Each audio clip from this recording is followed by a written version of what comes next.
சீதையை தேடி ராமன் ஆந்திராவிலிருந்து இலங்கைக்கு போகும்போது இங்கே வந்து குடியில் அமைச்சு ஓய்வு எடுத்துட்டு போயிருக்காங்க. இது தமிழ்நாட்டோட அயோத்தின்னு சொல்றாங்க. 500 வருடத்துக்கு மேலான பழமையான கோயில் இது. ராமர் வந்து இங்க தங்கிட்டு போன ஸ்தலம். முன்னொரு காலத்துல இங்க மாடுகள் நிறைய மேய்ச்சிட்டு இருந்திருக்கிறாங்க. இங்க ஒரு சின்ன புதுக்கணு இருந்திருக்குது. இப்ப இருக்கிற இடத்துல அந்த புதுக்கணுக்கு இடத்துல ஒரு மாடு மட்டும் பால் சுரந்துட்டே இருந்திருக்கு. இது ஏன் இப்படி இருக்குன்னு அவங்க தெரியும் போது ஒருத்தருக்கு வந்து அருள்வாக்கு வந்து அவங்க சொல்றாங்க, இந்த மாதிரி ராமர் வந்து தங்கிட்டு போன இடம், இதுக்கு வந்து ஒரு உருவாரம் செஞ்சு வச்சு ஒரு வழிபாட்டு ஸ்தலம் வந்து இங்க உருவாக்குங்கன்னு சொல்லும் போது சிலை செய்யறவங்க அந்த மண்ணை எடுத்து சிலை செய்யறாங்க. சிலை முழுமையடைஞ்சிருது.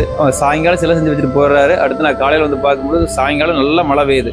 ஆனா இவர் என்ன நினைக்கிறாரு, சிலை செஞ்சவர் நம்ம தப்பு செஞ்சுட்டோமோ என்னன்னு தெரியலையே, இப்படி மழை பெஞ்சது, சிலை என்ன ஆகுன்னு தெரியலன்னு காலையில வந்து பாக்குறாங்க. ஆனா சிலைக்கும் அந்த இடத்துக்கு மட்டும் எந்த ஒரு சொட்டு மழையும் கூட இல்லை, எந்த விண்ணமும் ஆகல. அந்த பச்சை மண்ணு சிலை தான் இப்போ வரைக்கும் இருக்குந்த நம்ம ராமர் சன்னதியில். இந்த ராமர்கிட்ட நாம என்ன வேண்டிட்டு போறோமோ அது கண்டிப்பா நடக்கும். கன்னடக்கம்பூரோட வளர்ப்பு பிராணிகளுக்கு, நாய்க்கு, ஆடுகளுக்கு இந்த மாதிரி உருவாரம் செஞ்சு வைப்பாங்க. அது ஒரு வழிபாடுங்க சிறப்பா இருக்கு. பேருக்கு இங்க வந்து தலையில கட்டி இருந்திருக்கு, எண்ணெய் வச்சு வாங்கிட்டு போவாங்க. எண்ணெய் வச்சு ராமர்கிட்ட எண்ணெய் வச்சு வாங்கி போது எண்ணெய் மட்டும் பூசினாலே அந்த கட்டி எல்லாமே குணமாயிருது. இதுல என்னென்ன சிறப்புனா சாம்பல் மட்டும் தான் விபூதியை கொடுக்குறோம். இந்த ராமர்கள் புரட்டாசி மாசம் மட்டும் தான் நல்ல விசேஷம். 3வது வாரம் தான் பெருமாள் வந்து கண் திறந்து வேணுங்கிற வரத்தை பக்தர்களுக்கு கொடுத்துட்டு போறாரு. இந்த கோயிலோட லொக்கேஷன் வேணா மேப் அண்ட் கமெண்ட் பண்ணுங்க, ஆட்டோமேட்டிக்காக DM உங்களுக்கு வரும். இந்த மாதிரி யூஸ்ஃபுல் கண்டென்ட் பார்க்குறதுக்கு டியூன் வித் பிரபுவை ஃபாலோ பண்ணிக்கிங்க.